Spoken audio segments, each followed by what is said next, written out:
Welcome everyone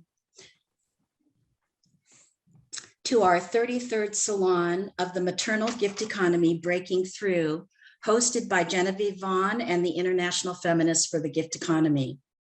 I'm Letecia Layson, your moderator.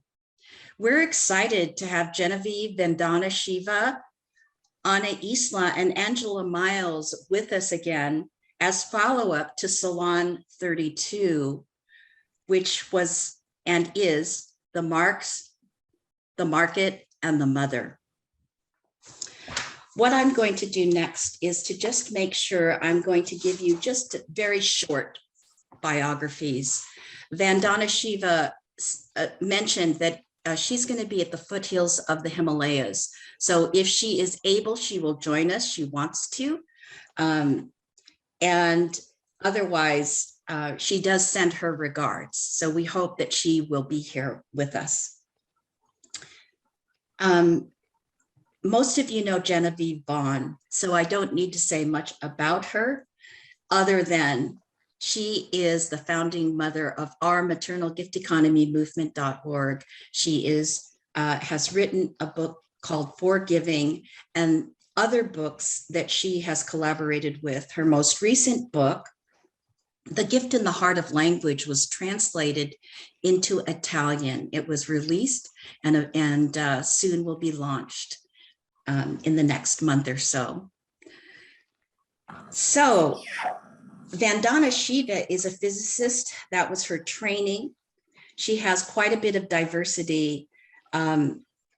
She takes a stand for definitely the earth itself, and extended bios can be read at our website.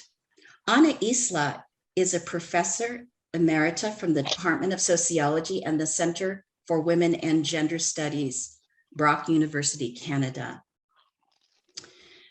We are happy to have her with us again today. Angela Miles is a founding member of Toronto Women for Just and Healthy Planet, a feminist network for the gift economy, and a member of the editorial board of Canadian Women's Studies. She's professor emerita of Ontario Institute for Studies in Education of the University of Toronto, where she co-founded International Women's Human Rights Education Summer Institute. So I would like to welcome you all. It is very exciting. And please, again, this is new for us, so it will be helpful if you mute yourself so that we don't have any other extraneous sound. And Jen, how about laying a little bit of foundation? Do you have any thoughts for us? Any new thoughts from last time, please? Hello, everyone. Thank you for coming. Thank you, Letecia and Diane and everyone that's on the crew of our salons. What I said last time in my PowerPoint, which might be good if you want to watch it sometime, if you haven't done so already. What I said is that Marx was a very important thinker who actually understood capitalism and explained it in all its negativity. And we really need to find that out and know that today. However, he left out, as all patriarchal thinkers have up until now, left out a big piece, which is the economy of mothering and being mothered, the original human economy that has to be there.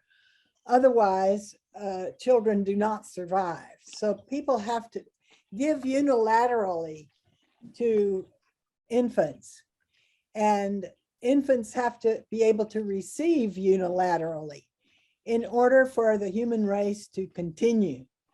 And that giving and receiving free is itself an economy. We can call that an economy just as much as an economy based on exchange, which is giving in order to get back something, quid pro quo. And the giving and receiving free economy has not been theorized, and it is not, and therefore it has not been seen by the academic Western thinkers. So everything starts, when you're talking about an economy, everything starts at a level that is above the original economy. And so we don't see it. We don't see the gifting economy that still continues to exist, because otherwise human beings would not reproduce, and we would not be here on the planet if we were not nurturing and being nurtured. And the exchange economy and capitalism, the market that is based on exchange, is a sort of a blinding mechanism that doesn't let us see underneath it to the gifts that are being given. And in fact, we reinterpret everything in terms of the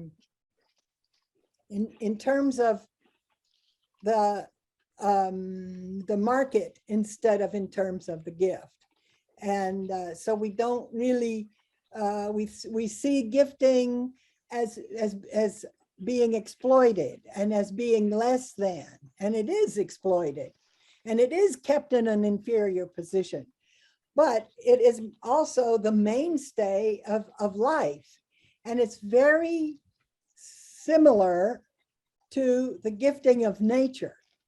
Although in our case, in the human case, it is conscious and it is intentional in a way that probably nature doesn't do. So we have our human ways of gifting and of knowing and of communicating with gifting that we don't even recognize ourselves. And I think that we create through this gifting, giving and receiving that we do, everyone does as very, very young children, and then which remains throughout life. Doing this, we create a sort of a schema. We create a,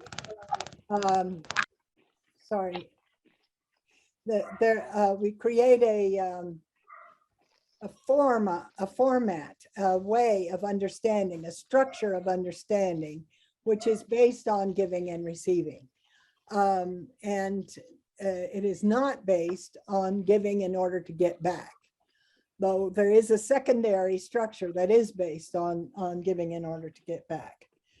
And we've looking at everything through this secondary structure, we don't see the original structure anymore.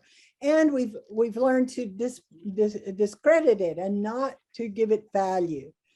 So I've been recently thinking about nature and gifting and the market and exchange.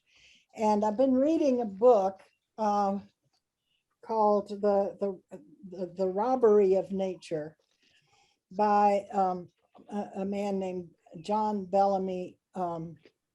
What's there? What? Darn it. Sorry. John Bellamy Foster. Foster, okay. Yeah, and I just wanted to read you a quote of his where he's quoting Marx. And he says, "It is not the unity of living and active humanity with the natural inorganic conditions of their metabolic exchange with nature, and hence their appropriation of nature, which requires explanation, or is the result of a historic process, but the separation between these inorganic conditions of human existence and their active existence, a separation which is completely posited only in the relations of wage, labor, and capital. So it's that he's saying that exploring this separation in the conditions of the metabolic exchange with nature, or the double alienation of land and labor, therefore became the major theme in Marx's analysis. And that is actually very important, just what I was saying. But I disagree that the unity of living an active humanity with the natural inorganic conditions of their metabolic exchange is not to be explained. And I think that is the gift economy that has been, is covered up in a language that does not recognize it. Because what is metabolic exchange? Also, using the word exchange is always misleading unless you're talking about the market itself. So what is that? It is a giving and receiving between the nature and the human body, and then the body gives off other products, its own products, like the feces, which are important in replenishing the earth, and breath, which is the carbon dioxide that goes and nourishes the trees and the plants. So there's an interchange, not an exchange, an interchange based on giving and receiving that happens in between humans and nature. And it's so that metabolism that can be understood as giving and receiving, as so many other aspects of life can be. We've learned in our exchange economy not to recognize giving. We always use the word exchange, and that hides the giving. For example, there are some important economic terms like supply and demand. That covers a gift and a need. So we're seeing the context of the market instead of the context of giving and receiving. How about input and output? Those are completely, let's say, neutralized or abstracted aspects of giving and receiving. Data entry and retrieval. Even the word profit keeps us from understanding that part of the profit, or let's say all of the profit, is that gift margin that is given by workers to capitalists through their surplus labor. And that's the labor that's not paid for in the price of the worker's salary. So there's always an extra bit of gift that the market exploits and takes it unseen. And so you can say that there is a parasitic relation between the market and the gift economy. And that is also, let's say, repeated in the relation between the market and the so-called domestic sphere, that is, and between in patriarchy and women, where gifts are transferred without anybody seeing them and without them recognizing that there even is a gift, because whoever makes profit thinks that they have made profit, that it's their action and not the action of the person that's been exploited. And so that aspect of things grows and becomes the motivation for exploitation. And I think that what I'm trying to say is that there is a completely new or completely old philosophy that has not been seen, that underlies the market and underlies really patriarchy, politics, the relations between nations and the relations between individuals and races and religions and so forth, where one group is the parasite, and the other group is the host.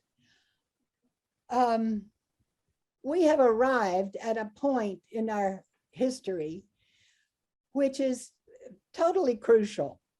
And we need to realize something has gone really, really wrong. And I propose that this is what it is. And that if we could begin to see the gift economy where it is throughout a human life and planetary life, if we could see that, then we would be able to rethink what we're doing and lay down our economy, lay down our arms, lay down our privilege, and become the species we were meant to be, which is a mothering species, homo donans, the gift giving and receiving species. And that way we can live again on Mother Earth the way we were supposed to. Something must be really wrong, you know. I mean, how could we ever arrive at this point where we are, where we're destroying the whole planet, all of the other species? How could we arrive at this point where we're risking nuclear war, and where the manipulation and lies and stuff of our governments are just leading people in the wrong direction every day, every possible minute? And billions of dollars are being made by very few people, and billions of people are starving or dying.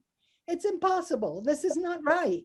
And it's not even, you know, right for any species to do that. And we are not that species. We didn't make ourselves that.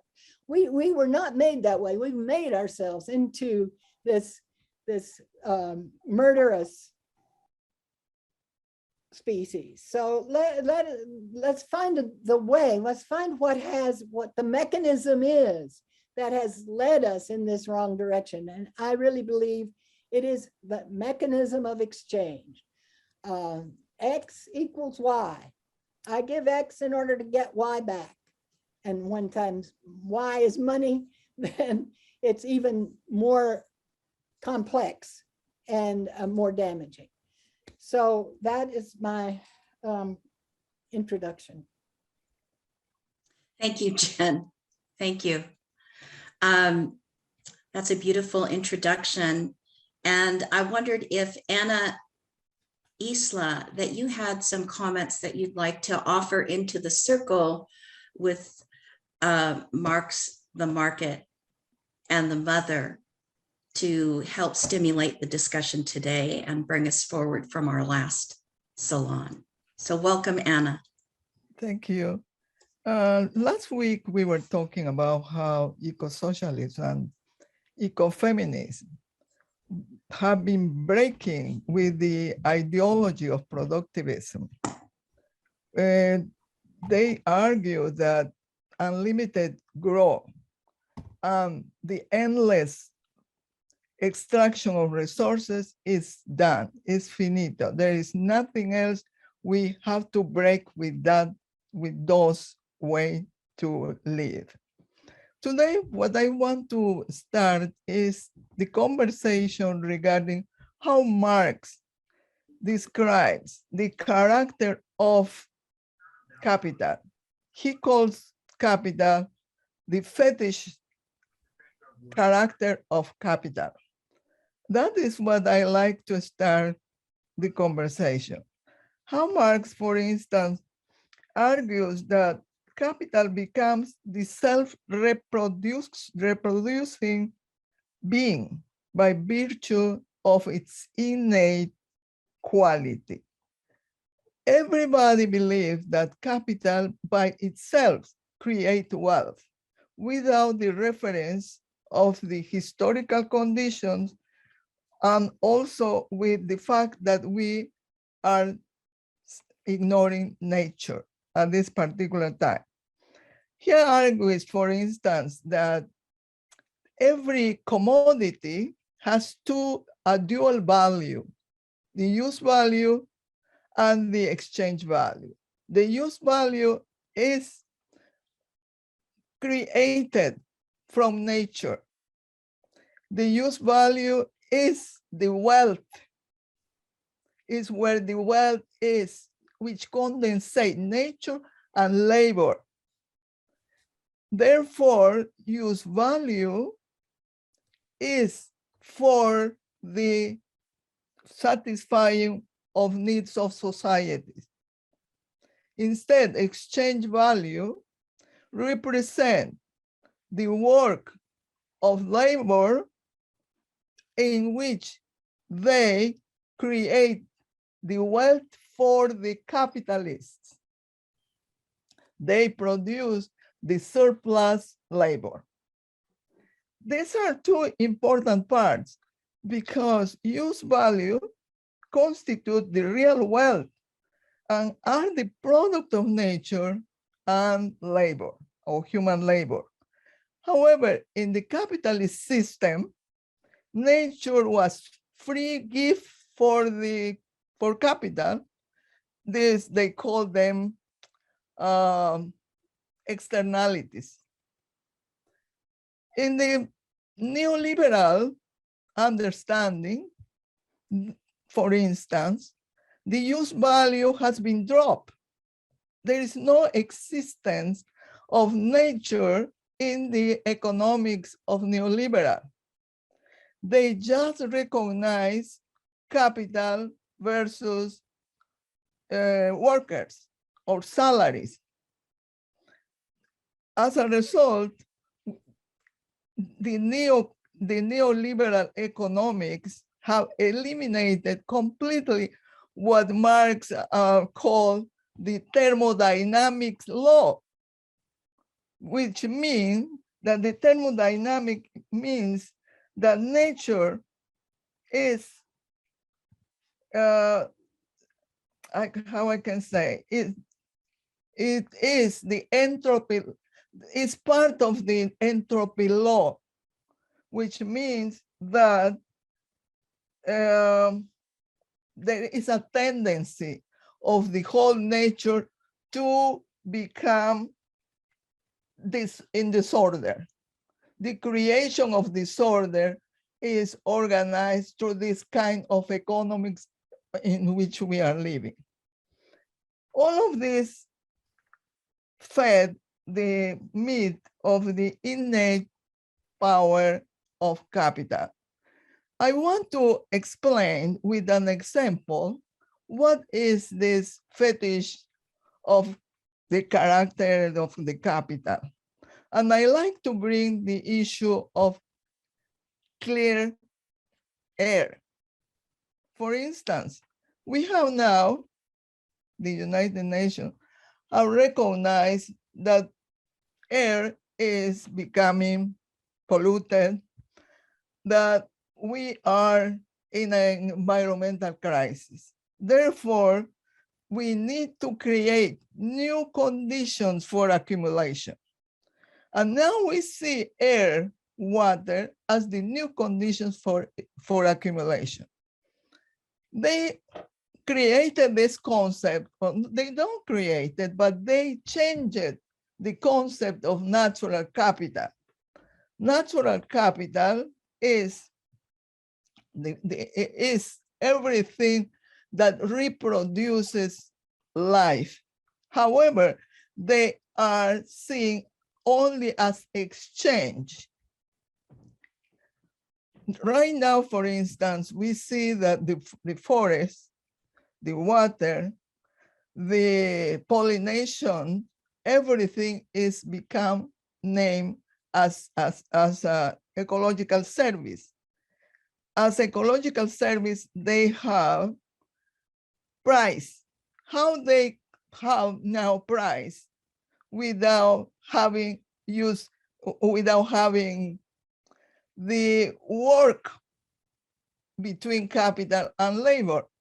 Instead, they have price because they have created through the cost and benefit analysis, they have invented a price system for the whole environment. They don't have labor there. The labor is from nature. Whether we work in nature or not, nature has its own use value. Therefore, by having the use value, we see the powers have created new commodities from what nature is giving us as gifts.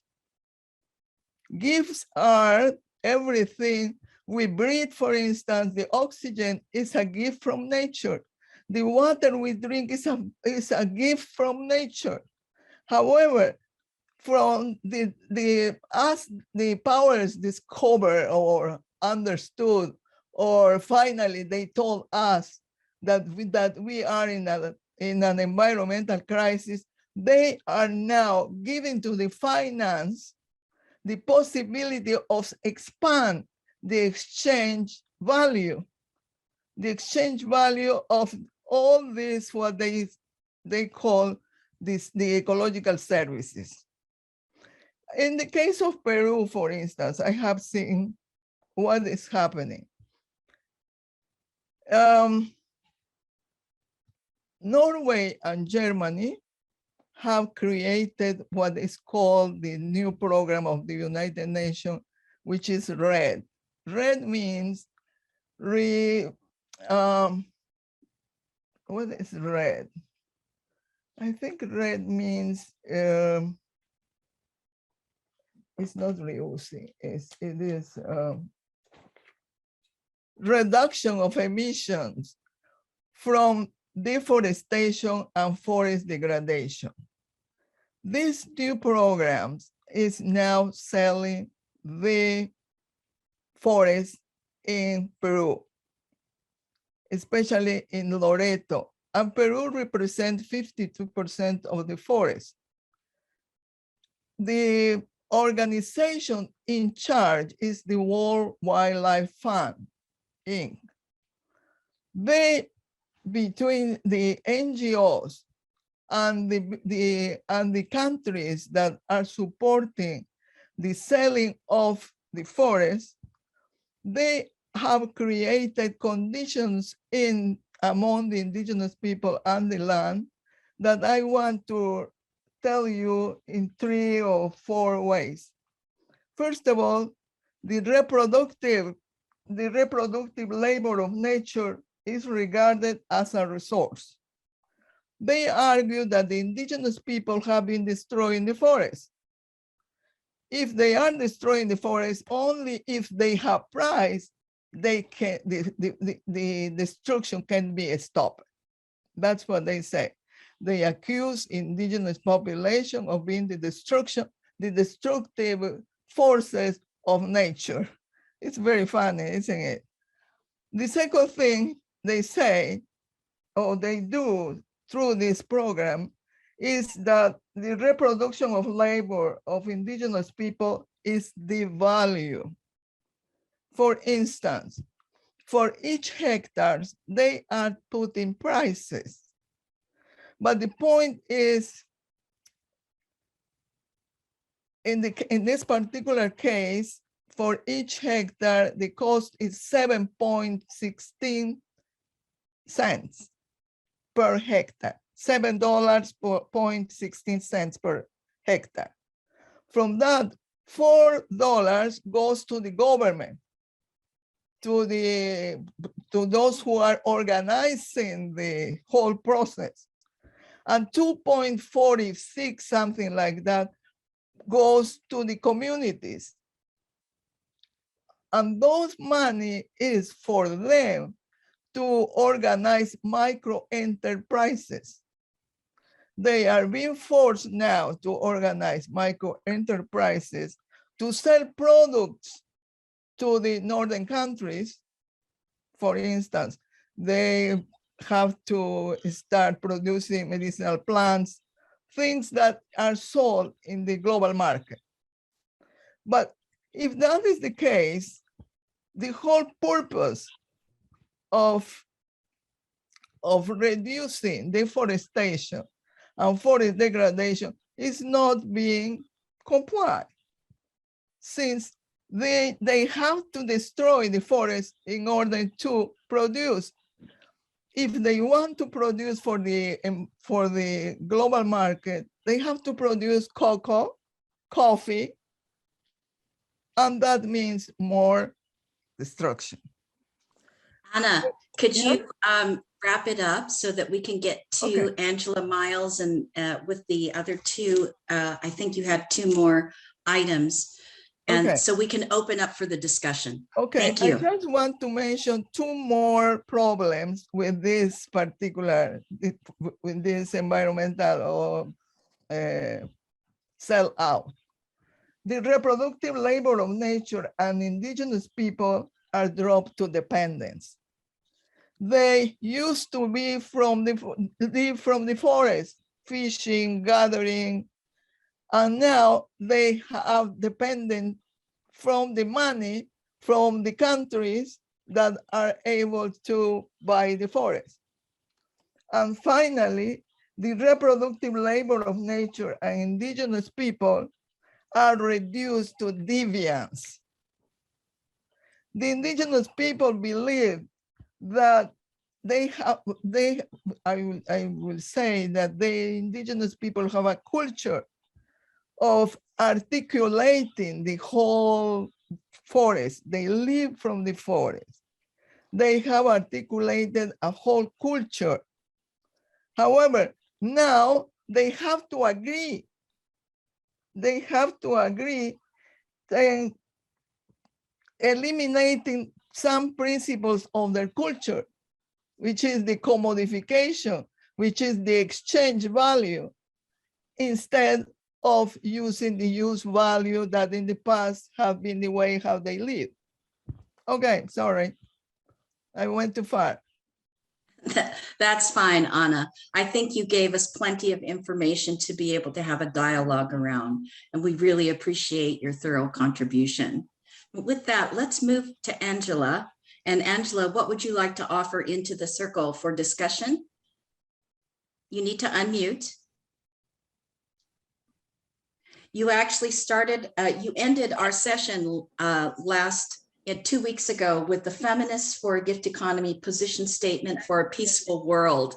And I wondered if you would also end this session, because I think it would be great for us to reiterate that, okay? Yeah, I'll put a plug in here. I think that should go on, I think on this particular Salon on the web, I think that statement should be in there somewhere.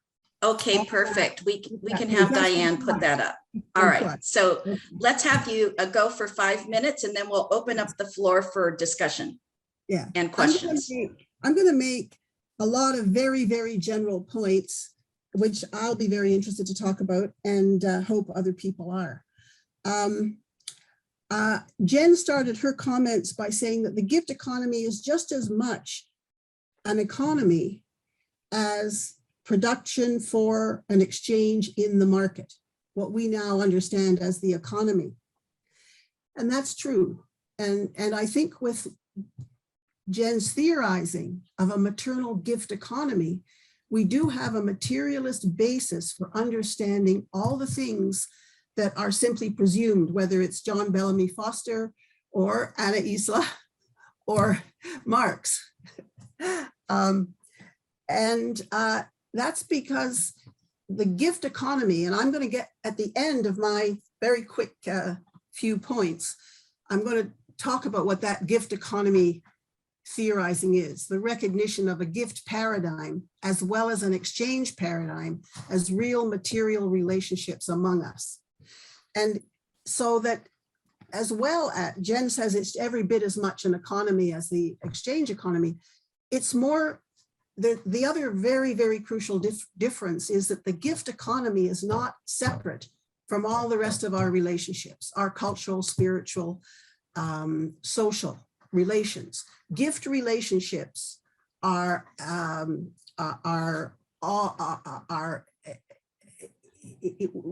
it's a pre-market kind of notion with Indigenous and earlier egalitarian societies had, and which we need to move to. We absolutely, if our human and other needs and life are to be sustainable and protected, we need to move to a maternal gift economy, meaning a human gift economy, in the sense that we all have these relationships that flow where they're needed. And we have, that's a sidetrack. Getting to my separate point, the next point.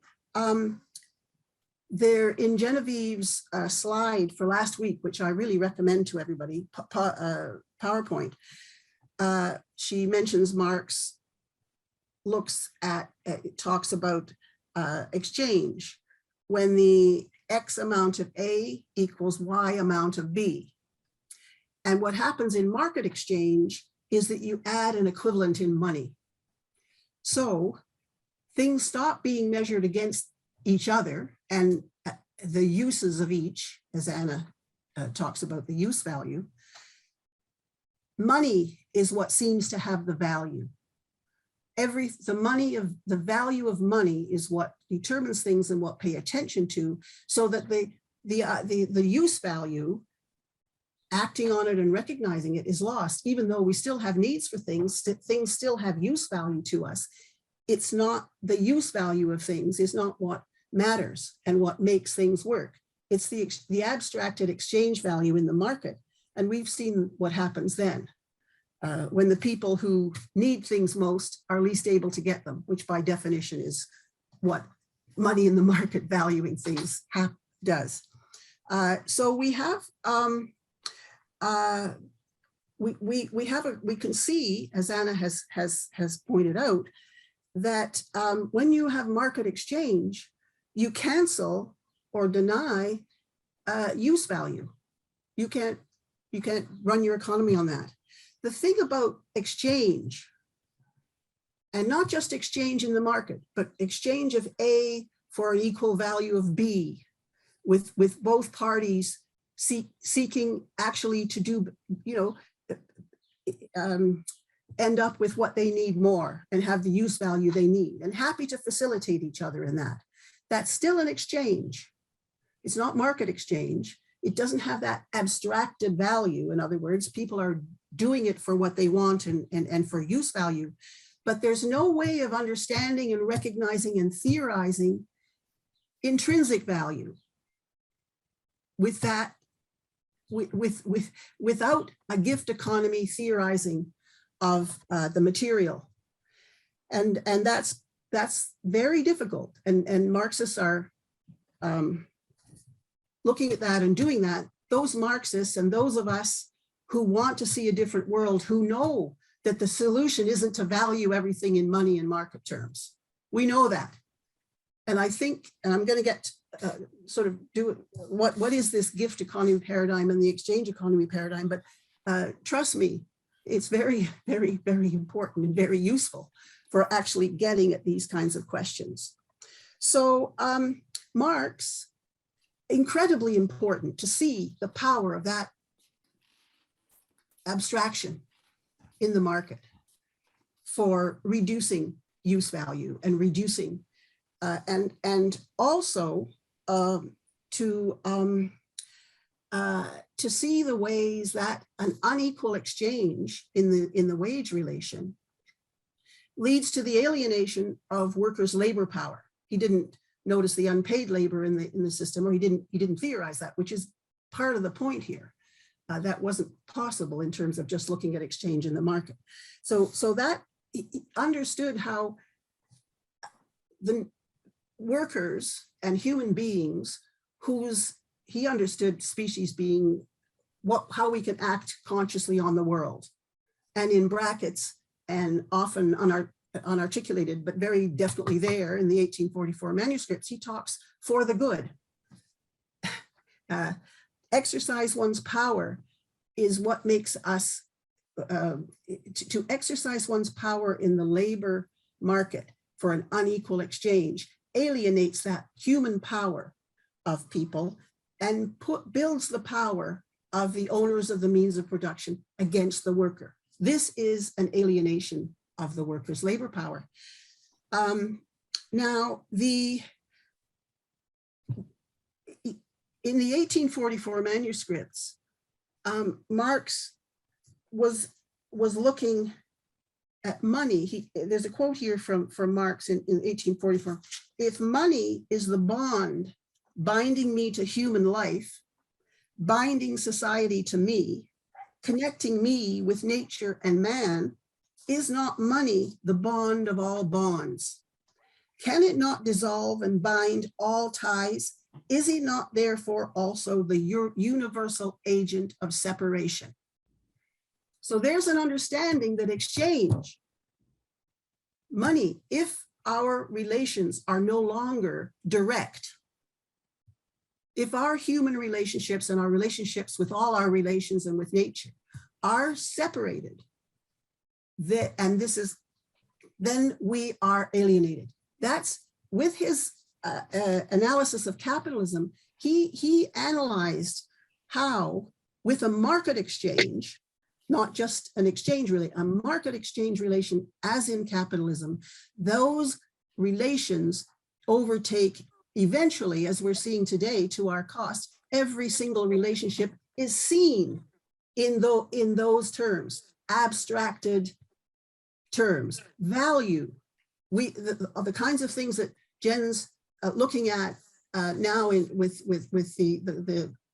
her previous presentation, and examining some of the new interests that Marxists have in the exchange abstraction, is explaining how, once our exchange relations go into the market, and money is what has the value, not the use, as Anna's talking about, the whole of life and all of life's relations are denied. And that's the level at which we have to be doing this struggle today and seeing it. And so, okay, so where does this gift exchange paradigm come in, or this notion? And why does that understanding, so, I think, so integral and necessary in every area where we are trying to build human relationships and actually have goods flow where they're needed, and do it through relationship instead of a denial of our relationships? So the gift, Genevieve has identified a basic paradigmatic distinction between gift and exchange, giving and exchange relations. And the gift relations are flowing relationships. They're unilateral gift, no exchange expected, and they build a direct relationship, a relationship active by the recipient and by the giver.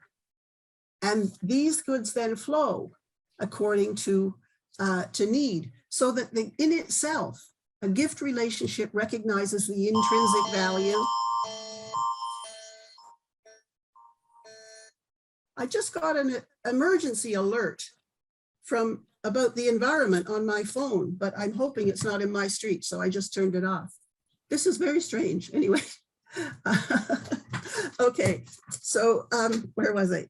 Yes, so we have a situation where a gift relationship recognizes intrinsic values and imparts intrinsic values to both the receiver and the giver. Exchange, by definition, and these are paradigms, exchange, whether it's friendly barter, and there's any money extraction at all in that, or engaged for profit and exploitation, those, by definition, those relations are engaged in for what one wants in return or needs in return. It's not a relationship, a human relationship between people. It's a mutual exchange, hopefully to the benefit of both, but usually nowadays not. And that is a breaking of our basic human relationships. That is our alienation as human beings. And that so seeing the paradigm and seeing the difference is essential for us understanding not only what's Marx analyzed so importantly and brilliantly, how the inequalities, go so extreme, and how destructive this whole thing is as the environment, because we can't see value in anything. But also that these economies are how we're raised. We are born and shaped and grow in this, all of us as human beings who survived. And earlier egalitarian societies, those societies that enabled human beings to develop and thrive, were gift. So they shape us. And we recognizing those is very, very powerful. It's also essential to be able to see that as a way forward, and do see all our relationships with the whole of nature and so on and so forth. So that, in my view, is the materialist analysis and recognition of a maternal gift economy as something we're all shaped by, and helping having us understand how that exchange abstraction has shaped us and distorted us, and has not just putting everything in the market to exploit it and use it or destroy it. That's a big problem. But also the kind of thing that Lotz has looked at and that Jen is exploring now. How are we then reshaped from what we're born in and grew up in, and what all children presume, until they learn about exchange and they learn how to do it. And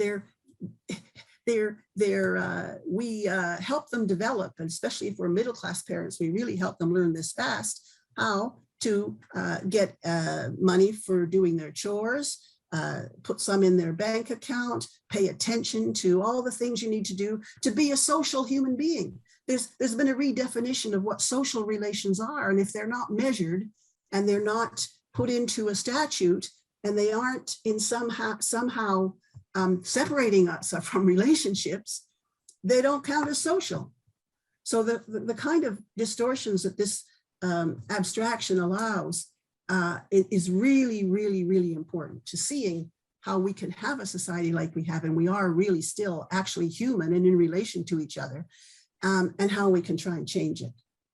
Thanks so much, Angela. Yeah, I think that's a perfect place for you to end and for us to begin preparing to a transition of discussion. But I wondered, Jen, if you had any comments that you wanted to make in response to either Anna or Angela, while we wait to see if any hands go up to see if they want to enter into the discussion with us.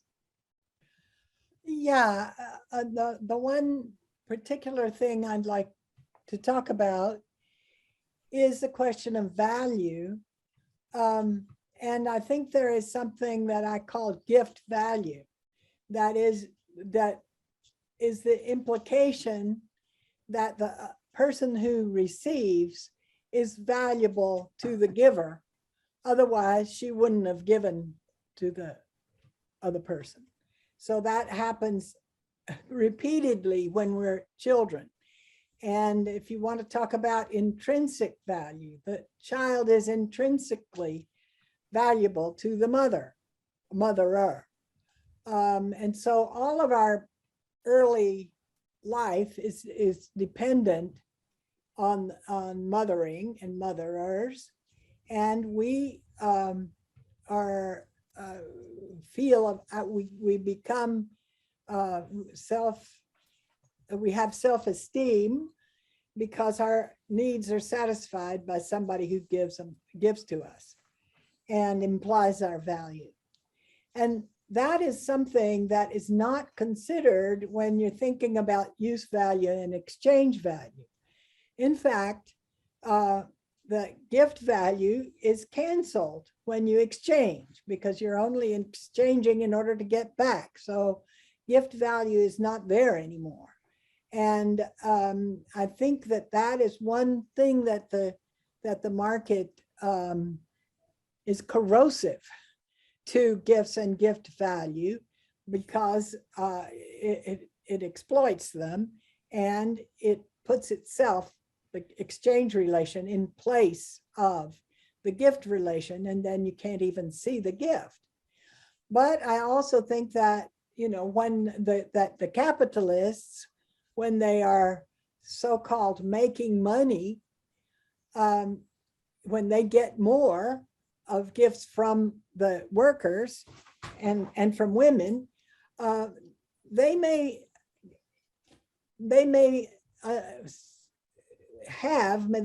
feel that they have been given gift value, and that maybe they have even made it themselves. And I believe that that's one of the motivations of capitalism, is that it seems that they are able to be valuable of themselves because they deserve it, because they're making money. And in fact, it's a hidden gift that's being given to them. Thank you, Jen. I see that we have one brave soul who has her hand up. So Sephora. Hi, thank you so much. Thank you for this wonderful series of talks. I've been listening to quite a few of them, and I've been very inspired by all the speakers, the sort of brilliant speakers that are out there. It aligns so much with my own work. I do work on nonviolence, on the framework of nonviolence, of actually defining it, because it is much more than just civil disobedience. So there is essentially the non-violence maybe is an inadequate term, but if violence is sort of the core of the present system, then the non is the negation of that, and but not just obstructively, so not just through civil disobedience, but sort of in the Gandhian sense of how can we create constructive programs as alternatives to the violent systems that have become the norm. But so I'm just, it's just, but of course I'm also coming from a feminist perspective, so this is even more I think intrinsic, I mean, to play on the words of intrinsic value, that what you are trying to say and what this whole group is trying to say, I think even precedes that whole framework. It's a recognition of that. And to sort of enter into this discussion of Marx, I think Marx's early work recognized that we have created society. His critique of capitalism, of course, is still very brilliant. But I want to point to his earlier work, just a passage from that, which points to this distinction between nature and how we have constructed our societies. And my sort of endeavor in my own work, and I'm hoping to sort of contribute to that, is to how can we start articulating that? And I know, Jen, of course, your work is doing that, but in sort of more practical terms of how do we start embodying these different, like what are the different components of like education and because it's a holistic system, right? The economics that you're talking about, the gift economy is a holistic system, but how do we actually bring it into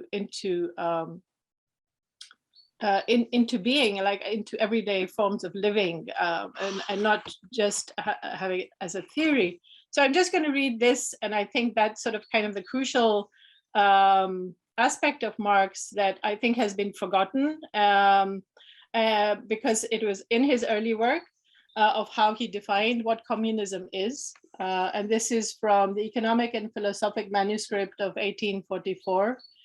And he says, this communism as a fully developed naturalism equals humanism.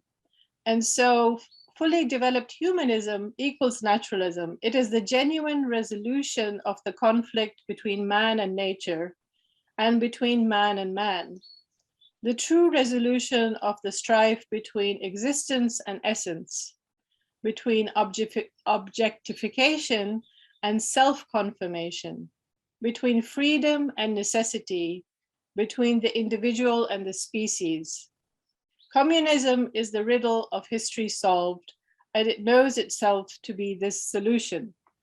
Of course, I'm not endorsing communism, and I am actually going to endorse sort of a move away from Marx. I think Marx is a brilliant critique of capitalism, but he's also very much situated in the Western philosophical tradition, that is part of the problem. And, Vandana Shiva, of course, really brilliantly sort of points to that problem. But this is an earlier work, and I think Marx's initial impetus was this, but then in his later works, he doesn't do this analysis, this very sort of clear cut between nature and the way we have constructed our societies. And the gift economy is, of course, what your work is, Genevieve's work, your work is pointing to, is a natural organic kind of system. But how do we create actually societies, and how do we create the different components of society? So that's sort of my a contribution to that. Thank you, Sephora. That's fabulous. Jen, did you want to actually make a comment? And then I'm going to go to Mickey. Why don't you let Mickey go ahead, and then I will. Okay, perfect. Mickey, welcome. Hi. I was like so excited when you started speaking, Sephora, and trying to make the connection between nonviolence and the gift economy, which is the heart of my own work. And then I already managed to look you up, and you're on the board of an organization founded by a friend of mine. So I think we need to connect, but that's off the line. The piece, you were asking about how do we actually create a society? And I want to say something about this, which is that there is a particular shift from that thing that says from each according to their needs to their ability to each according to their needs. The shift is from each according to their willingness to each according to their needs. And that changes everything, because if you go in this way, you restore the flow that is at the heart of gifting. And that flow can be all the way from ecstatic, joyful generosity, wanting to give, from there to I am willing to do this, even though it isn't my own preference. Anywhere on that spectrum, but not coercion, is consistent with gifting and consistent with nonviolence and consistent with what I call non-reactive discernment, which I think is the heart of nonviolence. And that, I think, is the tweak to socialism as originally conceived, that allows for building structures that can function to attend to all needs within a flow of maternal gifting without need for any money. It's not my show today, so I'm not going to go on longer than this, but I am super excited about your question. And so that's the brief bit. And I'm going to try to connect with you offline. Thank you, Mickey. Jen, did you want to jump in, or shall I start? We have 3 people who want to speak, and we have plenty of time. We have an hour, so. Well, wait. Yeah, I do have a lot of things to say about all of that. I think that one thing, at least following up on Mickey, is that when we are trying to do gifting now, we're in a society that does not provide abundance for all, or even enough for all. And so gifting can be very difficult, self-sacrificing. But in a gift economy, then there is abundance. And so it's easy to be willing to give. And while we're working on the big picture, we need to adjust the smaller picture to be able to arrive there. So we need strategies that take us from the gifting in scarcity to gifting in abundance. And that is one of the things. Another thing I wanted to talk about is violence as opposed to nonviolence. And I think, and this adds, a whole other aspect to the gift economy theorizing, but and it's not a pleasant one. I think that hitting, violence, is an imitation of gifting. That is, you go from one person to the other and you give something, and that is a pain that you're giving to the other. And you can even give death that way. And it is a variation on the gift that has happened through patriarchy. And that we teach our little boys from the beginning that they're not part of the maternal economy, they're not gifters. And so they do hitting instead.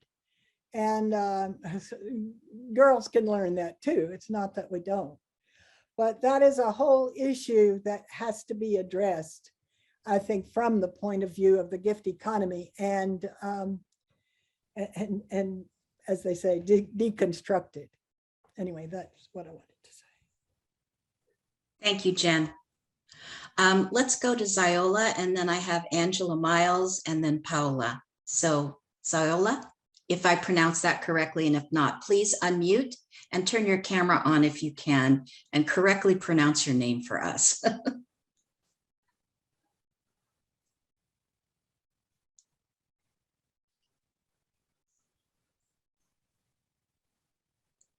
Ziola, if you're having problems, we can go to Angela M, and we'll wait, and then we can see if we can get you on. All right, so I'm going to go to Angela M, and I'll come back to you. So Angela, there you go. Yeah, thanks. Just very briefly, I think that I really do agree with Sephora about the 1844 manuscripts. And I think I think the reason, there are two reasons why Marx, brilliant as he was, didn't see the material gift economy. One is that he was looking at individual man, or which he meant as humans, and how is individual man alienated? So he wasn't looking at us in relation and not to our mothers. He didn't see, he was looking at adult man and looking at how they're alienated.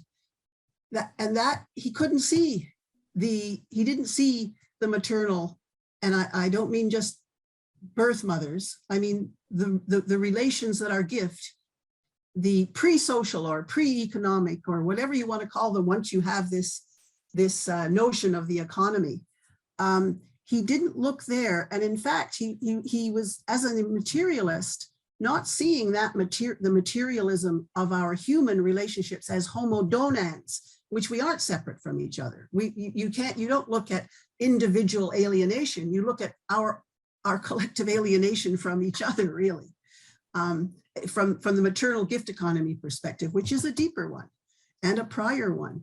And I think the second reason that he didn't get to that is because the particular form of alienation in capitalism was so extreme and so little understood that to analyze the mechanism by which that became the dominant human relationship and the way we came to see ourselves, who deserves welfare, the one who's in, nobody does. It's only if you're doing labor that you have any value or you have any rights to, this is just commonly accepted, And so I think that his analysis of a situation like that and what the mechanism, that abstract thing, the abstraction in the market was so important, and it took so much out of him to actually see that and analyze that it took more of his years than perhaps he would. But the thing was, he said that the notion that there's no such a thing as species being anymore, we're all only our material context, also meant that he saw the material context as what was currently defined as the economy and social relations. He didn't see the material context in the prior individual and prior historical periods. So thank you, Angela. I'm going to go to Paola. Can you unmute and turn your camera on, please? Yes. Yeah, if the line will hold. Hi. I start from what Angela said in the other salon that I just listened now. Recently, she said that between Marx and the communists, there was a whole world, right? So, and Jen says rightly that we need a strategy. And this also, that I totally agree with the fact that this economy of gift is an economy, is a structured system of economy. And Marx didn't see that because he was a man of those times. And so he couldn't see patriarchy and the economy of life that was under the economy of labor. And it's just, it's not a guilt, it's just to be son of those times. So but we can build on that. So Marx says also that the last phase of capitalism is autophagy. He calls the capitalism eating itself, which is exactly what, so selling the bodies, selling the basic structure of life, which is air, water, all what Anna said. And Marx said also that the last phase of capitalism is militarism. And this is where we are. So I think we are in that phase of frontal confrontation between the forces that Marx analyzed in its beginning.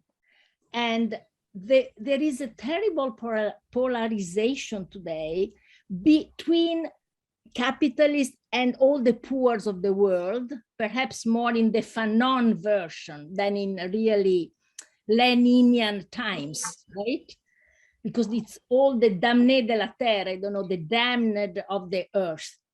And there is also a strong confrontation between patriarchal and the beginning of this women race, and the two are together. So today, men and capitalist men and the few that are owning now the 3/4, almost 4/4 of the richness are confronting their greed and their patriarchal aspect. I don't know, the analyst says that I think they know hiddenly. I don't think it's a problem of consciousness.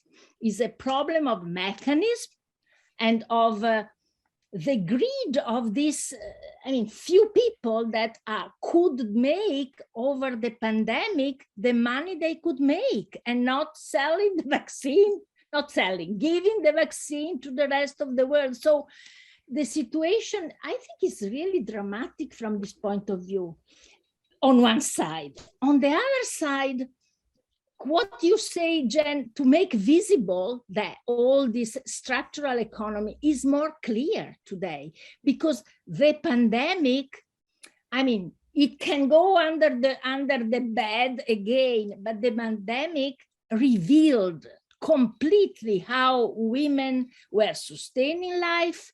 In Ukraine, they are on the side of the refugees, but it's so clear in this war that the patriarchal aspect of this war, this man in the Azov and the women trying to continue the sustenance of life. So there is this contradiction between the dramaticity of the situation, but also the visibility of this structural economy we are talking about. So in a way, I think that this visibility is slow, but all this paradigm of care that is in a way invading many people in the left, in the social discourse, is the beginning of seeing this. It's obvious that is a trick in a way, because the paradigm of care keeps together the hope to make money on that or to recognize the work of women, but inside the market economy. But on the other side, it resists to that. It's put in the public sphere the women and their sustenance of life. And this is an aspect which is not reductible to market. So in a way, the two parties, gift and market, are more openly struggling. So just to finish, to be less long, my sense is that we need the radical imagination, as I like this group that called, to identify the steps of this slow appearance of the visibility of this structural economy of gift, which sustains life. As Angela was saying in the other salon, I really agree. This is really working anyway. It's where we take our energy, our hope, our desire to live and not to be killed, to suicide ourselves. Because if you look at this war now, it's difficult to continue to have hope. But it's this other economy that keeps us living. So but perhaps we need to be patient and identify the steps. Which steps are a trick? Which steps take us towards a bigger visibility? And the last thing I say, the maternal aspect of this, I think it will be the last to be really visible, because perhaps patriarchy, as you also describe in your work, exactly it started from this masculinization of the boys, which feel so weak or impotent against unilateral gift, because this wonderful unilateral gift of mothering is the beginning. And I think men, and it's so powerful, it's so big, that perhaps this will be the last thing that they will accept to see, even if they feed on that. So we have to, as a strategy, we have to identify steps, I think. Which steps are more affordable, feasible, which take us towards that direction, which take us out from that direction. This is my question to the others. Which are the steps to make this visible today? All the debate on violence, for example, is cut today in the weapons to Ukraine or not, is a catalyst that can be treated as in this framework or not. If you see the women and what they do and the structural economy they show or not. Sorry, I made it long, but I stopped. Thank you, Paula. But you were very clear and very direct. And Jen and I were just having a conversation about her many years ago, 32 steps that she thought that she might want to review and identify. Yes. Exactly. You're right in line with our own thinking. And at this point, Jen, did you want to respond now? We have 3 people in the queue. We have Ronnie, Ziola, and Anna. Do you have something you'd like to share right now? And then we can go back into queue. Yeah, I'd just like to respond to the steps. And I think the first step that we need to do is we need to have X-ray eyes to look through the exchange and look through the exchange words and to find behind those the gifts that are already there. And I think that would be very useful in changing the paradigm, because if we don't do that, then we don't actually see how many gifts there already are that happening. And that's what I have to say. Beautiful. Thank you, Jen. I see that Ziola, are you able to unmute and turn your camera on yet? Can you try again? And we will keep coming back to you. Diane said, Letecia, you can press ask to unmute and that can probably release her. yes, I think Diane tried and she did not respond. So Ziola, we'll keep coming back to you until we can get you on screen. But for now, let's go to Ronnie. Hi, I was able to unmute. Thank you. This is mind blowing. It's wonderful. Anna and Angela, it's wonderful to hear and see you. And I want to thank Linda Christensen Ruffman, who first turned me on to these ideas a few years ago. And I see that she's also on the call. I finally get it. After going through the material, the previous seminar and this one, I have to say I finally get it. What we mean by the gift economy. So thank you. There's a couple of strands I'd love to hear more about. One of them is the groundbreaking work of Marilyn Waring, the feminist economist from Mataray, New Zealand, and her work on the invisible, uncounted labor of women. And so I wonder, because I think that was an earlier version of this work. And I think her work also helped to bring forward the invisible labor, the reproductive labor of women, and the inherent value of the earth and caring for the earth. So I'd love for somebody to focus on that. The other strand, and I think we are weaving this beautiful tapestry, the other strand is the work that I do is studying the ancient matriarchal goddess cultures and the values by which they lived. And I know that ASWAM, the Association with Studying Women in Mythology, and I know there's a lot of overlap, is exploring that work as well. But it seems to me that it's so critical to realize not only do Indigenous people today live with these values, which is so critical, but those of us with European ancestry also have ancestors who lived with these values. So I'd love to see a link of that. And the third strand is sort of the embodied living of the gift paradigm. And I look at my son Michael and his partner Christine, who are raising 2 babies who have health needs. And I look at the mothering.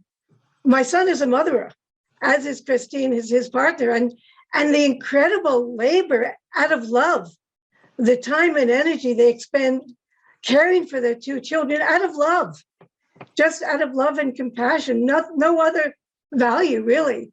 And how that has really impacted their lives and made it difficult for them to survive in the money economy. So it seems to me it's helpful to look at the real lived experiences of, I'm a mother and grandmother, so I know what it was like. I can look today and see so many families that are struggling because they care and love their children and the other family members they care for. So those are 3 strands that I would love to, I guess the third one is a personal one, but it brings home to me what this really means, what's at stake here. And again, our love for the earth, our love for Mother Earth, and how that motivates us. Thich Nhat Hanh's words, we have to hear the sound of the earth crying. I was just privileged to listen to Joanna Macy again in her work as a deep ecologist, a systems analyst. Excuse me, I think somebody needs to mute. I'm hearing a really high-pitched sound. Sorry, that's my dog whining for attention. Oh. So I will mute myself. He wants some gifts right now. Okay, sweet. Thank you. Ronnie, I just want to say, in response directly to your third thread, in June, we have Cassie Thornton, who's going to be talking about a health model that is a gift model, which you will be very interested in. So I hope you will come back and join us for that. And then I want to remind people that there are some really wonderful comments in our chat section for you to take a look at. And we're still trying to get Ziola to be able to unmute. I think I'm here. Oh, hey. Beautiful. Yay. Okay. So I guess I got a quick question. Was Marx specifically talking to men with his writing? Because when I worked with the URAC, they had 2 different languages, like languages for feminine, languages for masculine. And every time I read Marx, I'm like, oh, he's talking to other males. He's not talking to me. So I just wondered if Anna or Gwen had any insight on that. And then also really quickly, the structural aspect of what Gwen is saying. There is a very big need for those 32 steps and for the architecture to very specifically look at architecture. The 20th century architecture teaching and practice has been debunked, and it was completely wrong. And so there is a very big need to kind of come back to architecture, the very beginning, and see where it went wrong, because it is wrong. Gwen is right, but how do we fix it? And so that's my questions. Thank you. Thank you. I'm gonna, Jen, can you actually directly respond to that? So just so you know, Ziola, Jen's work emerged out of her interaction with staunch Marxists, and then recognizing the mother and looking at the market. So she is somebody who could tell you, because there were many philosophers and researchers that she was in dialogue with around what Marx meant. So Jen, please. Oh, yeah, and I think no doubt Marx was actually addressing men because it was men, mostly men's organizations of workers and people who wanted social change and revolutionaries that he was talking to. However, they also, he and Engels also included women as women workers as sort of a secondary part of that. And you know, I mean, I think that the kind of feminism that we have now was just not known back then. And so his work was really not inclusive, or did not address what mothering is, you know, or what women based values are as such. And so I think, yeah, that is really the case, that he was talking to men. And as far as architecture is concerned, why don't you write something about it? I really don't know something. I don't know about architecture, although I can see what you mean, sort of, but I you know, I really don't know much about that. And so I think anybody that wants to write on a specific subject or talk about a specific subject, you're really welcome to write something about it. We can start discussing it. We can put it on our website, and it can be available for everybody to think about. Thank you, Jen. Ronnie, I wanted to make sure that you're reading the comments, because I think a couple of things. There was a response about Waring and her work. Okay, so Jen, are you waving your hand again, or? No, I just wanted to say about Marilyn Waring. She started out more in the framework of the market and quantifying women's work, and so and making it visible that way, because the powers that be were not including women's work in their calculations on the economy. And that was a great breakthrough that she did, but it was still in those terms. And I think that the time use method is better and more similar to what we talk about. And it's and it shows how the gift economy, or the women's, or the reproductive economy, it actually is almost equal in value to the gross national product. So that, I think, is something that we need to be able to say. Yes, thank you, Jen. I think, you know, here on our Saturday salons, what's unique about our experience here, there are many places that simply talk about the gift economy. There are many places that talk about alternative money and just money. Here, we're really exploring this notion beyond this exchange capitalistic model that's rooted in money. And I think we need to just really honor ourselves for being here. And it is quite the gift to be able to directly have the conversations where there can be a dialogue. And with that, I want to go to Annalisa, because this, plenty of places to discuss Marx and his theory, plenty of places to talk. You muted yourself, Letecia. Okay. And how that ties into the maternal gift economy is what's going to help in what Paula described, is making the invisible visible, and what Genevieve always describes, to make the invisible visible. So we want to highlight the gift economy and bring those links back in. Otherwise, we could get lost in the weeds talking about Marx and money and time and capitalism. All right, Anna.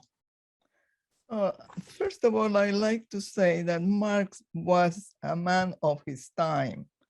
He couldn't be discussing the issues that we are discussing now, equality of women, equality, or all these issues that are contemporary, was not part of his time, first of all. Secondly, I have to say that ecofeminism and eco-socialism are arguing about the intrinsic value by taking nature, and women are nature. Therefore, when eco-socialists and ecofeminists talk about intrinsic value of nature, we are talking about, for instance, the water is giving us life, and we are not exchanging anything with water. We are drinking the water and being alive. The oxygen is giving us life. The atmosphere is not asking us anything in exchange. Similar with the situation of women as nature. When we have our product, we do not require from our products, the children, we don't ask them for exchange. We are in this intrinsic nature because we, women, different than men, even though both of us are nature, but we are different for particular characteristics that we reproduce. Therefore, everything that reproduces has intrinsic value, is not requesting absolutely anything from anywhere, anybody. But I would like also to bring to this conversation the issue about mining as sustainable development, which was organized in 2002 in the Johannesburg conference of the Earth Summit. Mining was declared sustainable development. And if you see mining in Latin America or in Africa, you will see how they are destroying the whole earth. But not just that, women have been at the forefront organizing gatherings to confront the powers as they are suffering. The children are being with different kinds of illnesses due to the contamination of the water. And particularly, all this area has become militarized. Not just militarized, but all the workers are male. By being the whole patriarchal inside the certain places, women are pushed away. And we can see in Latin America the level of femicide. In 2019, they were 4,640 women were killed. But the greenwashing are arguing in order to move from oil, coal, carbon, we really need to incorporate mining. Mining means in order to produce the solar panels, the eolic energy, the geothermal, we need to continue with the extraction of mining. And mining is destroying the life of generations in Latin America. There are several movements in Latin America. The first movement that started Ni Una Menos, no one women less. And then we have another movement that came from Chile, Un Violador en tu Camino, which is a rapist on your path. And then we also have the song of Without Fear, song done by Vivian Quintana. They all describe the conditions in which the greenwashing is organizing the new exchange values in order, according to them, to confront the environmental crisis. Therefore, we cannot just think in the possibility of changing certain aspects of our individual life. We really need to change absolutely every part in which we are. Absolutely. Thank you, Anna. That is really the heart of what Genevieve is saying. What she is saying is that we need a systemic change. Everything in the system must change in order for the gift economy to come forward. Thank you so much, Anna. We have Lucille. Hi, thank you. I got here not quite an hour late, so I don't know what happened before I got here, but I just want to comment to what at least 3 people said since I got here.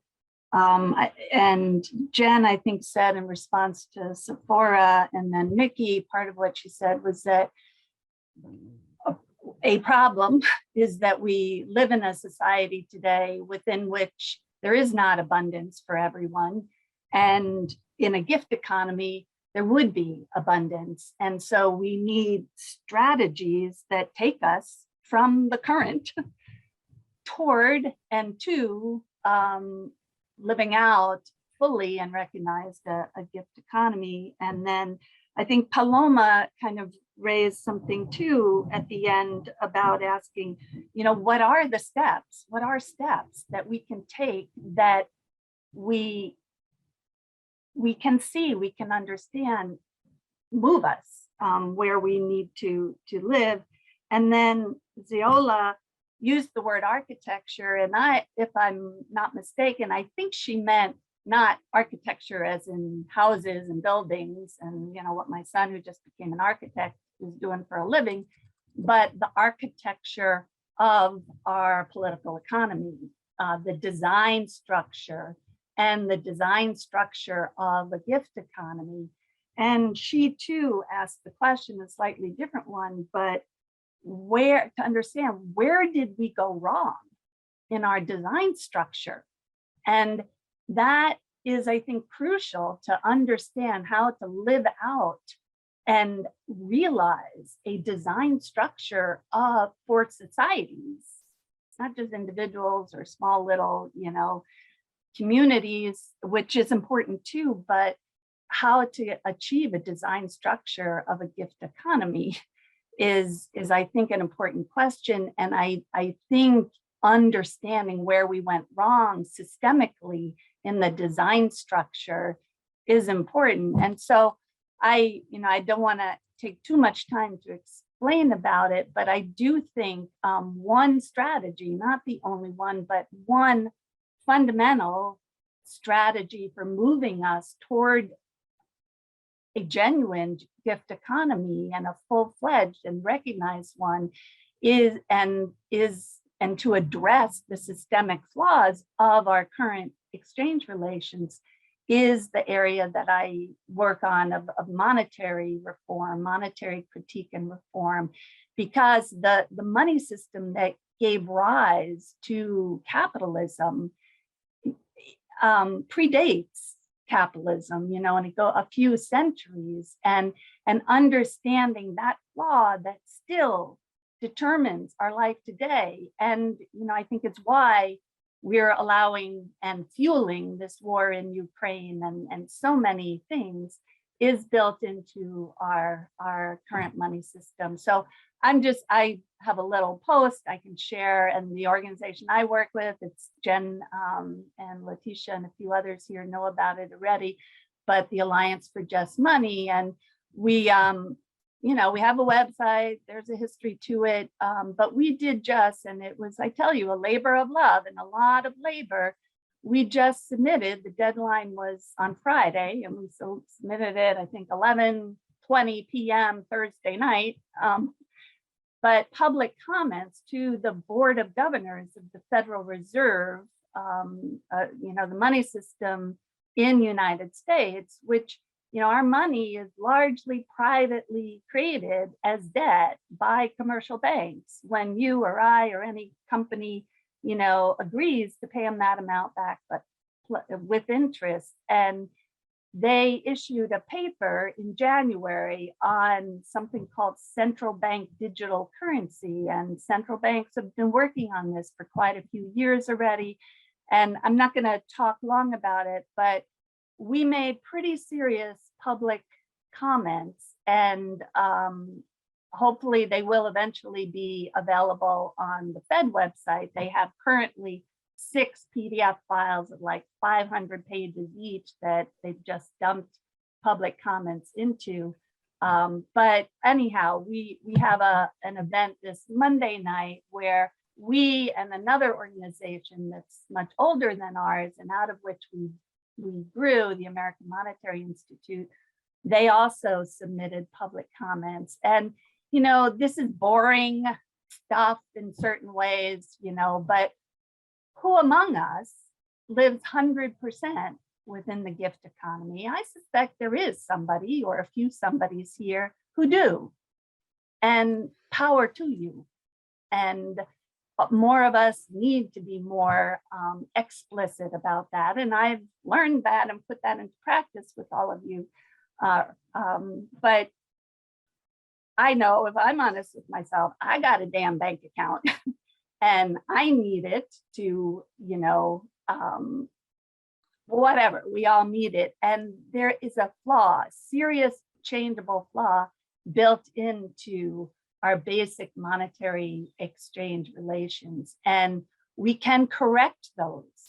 And that alone is not going to solve the world's problems, but it gives the conditions within which so many of the things we already know how to do in terms of production processes that are regenerative for nature rather than simply extractive.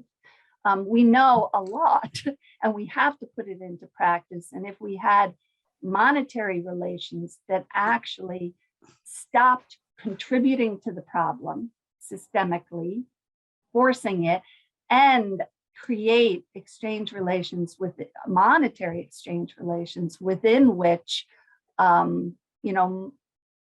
it's not, so what I'm saying is different from this community because it doesn't do away with money. It's pretty different in terms of where the focus of our conversation is. And I want to just really say that what I want to point out in our chat,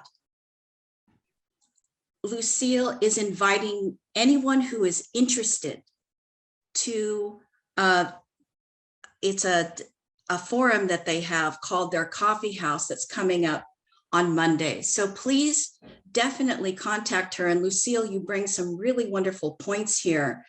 And any of you who want to have that conversation, that is where you're going to be getting some information and how you can become involved in actually helping in that specific direction.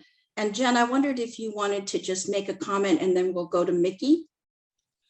Yeah, what I worry about with money is that I think it's exchange itself, not just exchange for money, that is the problem.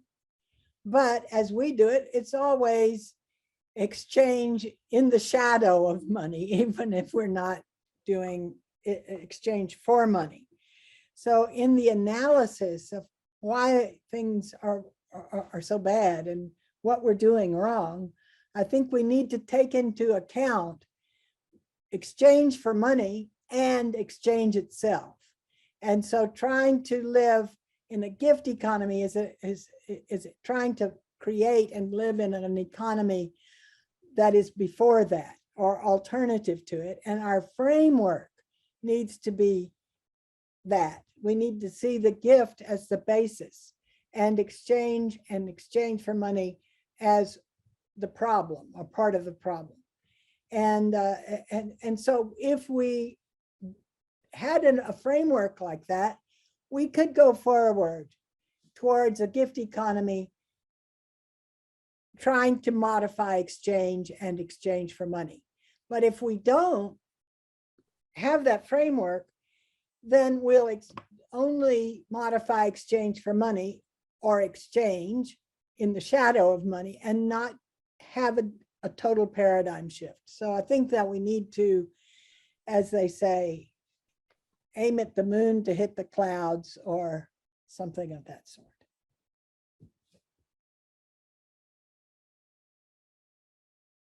Lucille, thank you again for your contribution. I know that there are a lot of people who will support you in wanting to change the money system in the United States, for sure. Mickey. I want to say three brief things. One is that I don't think that it went wrong in some kind of an accidental way. I think that the system that was developed in the 20th century went right, for the purposes for which it was created. It totally served those purposes. So thinking of it as what went wrong, I think is like a little on the side. It went right for what it was designed to do, just like schools are doing exactly what they're designed to do, etc. And to recognize that market economies are incapable of attending to needs by design. They're not designed to attend to needs. If we want to attend to needs, we need to exit all exchange, whether it is with money. This is where Jen and I are very aligned.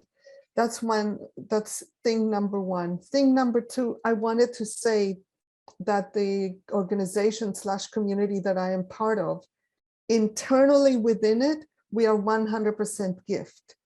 In terms of how we ask for money, we are close to 100% gift.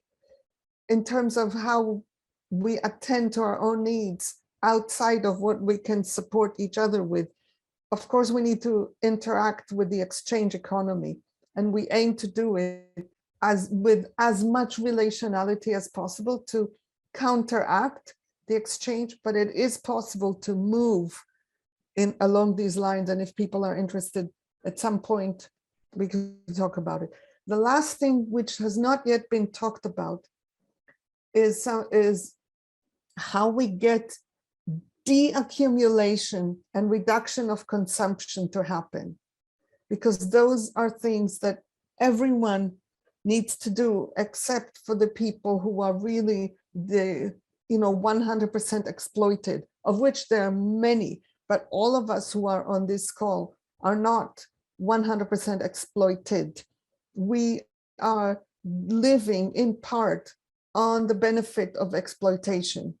I think if we don't own this, we will not be able to create change. And how we do that, it is never going to be anyone's preference to reduce their consumption or let go of resources. So one of the things, the question of how do we create change, one of the bits is how do we support the people who clutch on to how much they have, which is way beyond what they need, because they would never be able to spend their fortune, even if they tried. How we support such people to create change is part of the nonviolent dilemma. It's a piece that we have not talked about here in our conversations, and I would really like us maybe to do some Salon about that. How do we support deaccumulation and reduction of consumption? Mickey, are you volunteering to be Of one of our? course.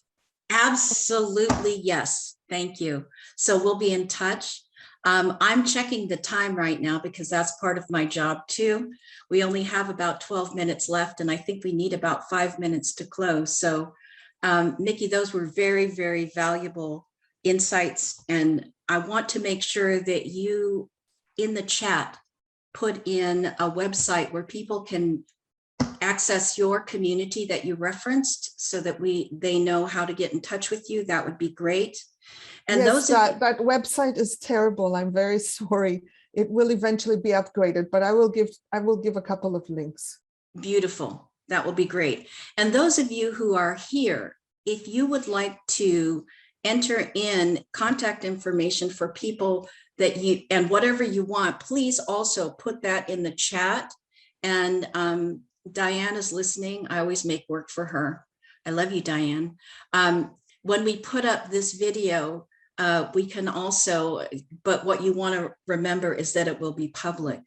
So it will be public because this is a public video, and the chat can also be put up public. So if you have a specific need, as Mickey might say, you could put that in the chat with the contact information, and perhaps you will have your own dialogue that begins to edge forward for you to move into the maternal gift economy.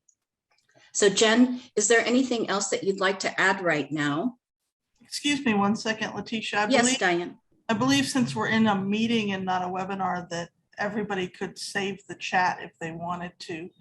Perfect. The 3 little dots to the right of where it says post to everyone, you could click that and should be able to save the chat.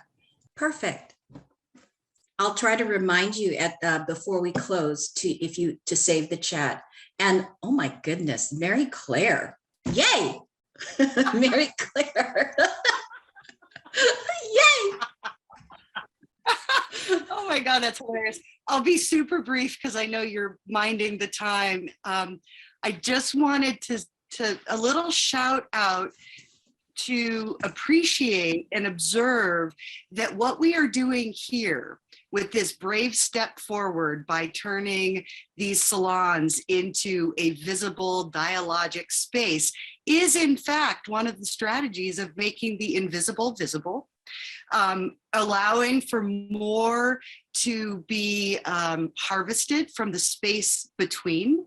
And in the conversations, in all of these beautiful snippets of brilliance that have been shared, it really is this implicate order of the maternal gift economy that is being made explicit by our observations, by our sharings, and that way, in that way, the scarcity that we have been trained to perceive, we get to begin to unperceive because we begin to realize that the abundance that has been made invisible begins it begins to pop into our sight.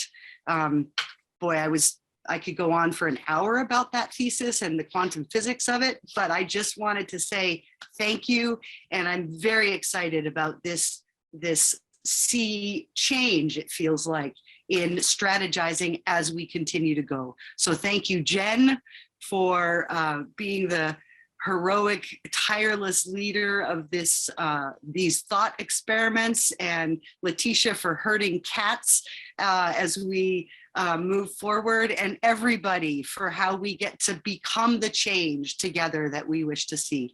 So much gratitude to all of you. Thank you, Mary Claire and Aria, who is also on, are 2 women who are currently living the gift economy as best as they can, and teaching many at the Sekhmet Temple just outside of Las Vegas, Nevada. So they're open if anyone wants to take a gander. And that's one of the gift experiments that Genevieve started. So let's see what I'd like to do. Yes, Jen, please. Well, I think I wanted to say that I think these conversations are an attempt to give social change, to create social change in our communication with each other is an attempt to give this gift of social change and to find out how to do it. And so we are giving that gift as well. And as we do that collectively, we have a hope of coming up with something that works, because it's so necessary now. But I also wanted to say, Angela Miles has not said anything since she gave her first introductory remarks. So maybe she would like to say something. Jen, yeah, we're closing out right now. So Yeah, are she those the doesn't last, say. are those the Up to last you. words that you'd like to Yep. say? Because Yeah, I'm this going to is- have each of the you and Isla and Angela Miles also have closing words. Yeah, Okay. that was the universe speaking, and Jen inviting me to say, where are the 3 dots? Because Okay, I'll tell you. That's a If you look at the comment, yeah. chat, look into the chat yeah. at the bottom, and you see where it says to everyone to the far on your screen right, you'll see a little square, a smiley face, and 3 dots. Oh, there. I'm glad I That asked. was Maybe more than that, I Angela. wanted to know. So that was great. Good use of my last words. That's a gift. That information, really, that's fabulous. Thank you. Yeah. Excellent. Gotta say more than that. To me too, but why sometimes these 3 dots don't come out in the chat? Sometimes they are there and sometimes they don't. Yes, they're not there when we're in the webinar room, but they're here when we're actually in the Zoom meeting room. I know everybody's becoming educated and becoming experts on Zoom during the pandemic. Angela, is there anything pertinent that you would like to add to close yourself out and this conversation with Marx, the market, and the mother?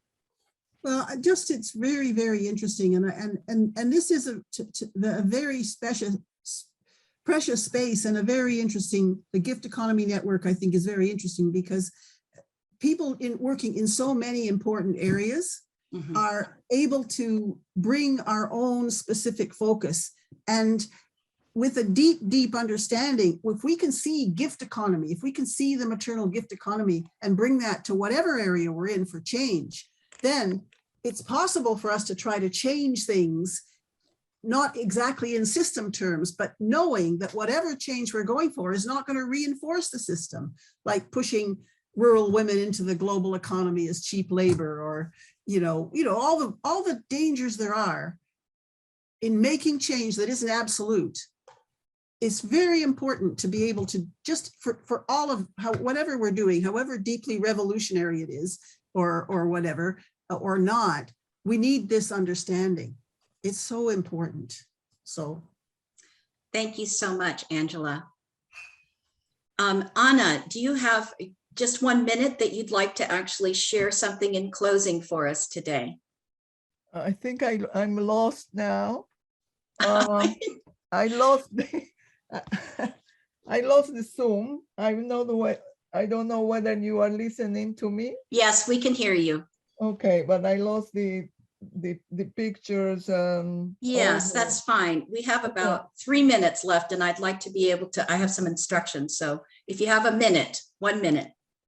Okay, I want to say that we really need to incorporate the gift, the understanding of the gift into nature. We really need to expand the gift economy that we are talking about, to incorporate how nature is the true gift for us.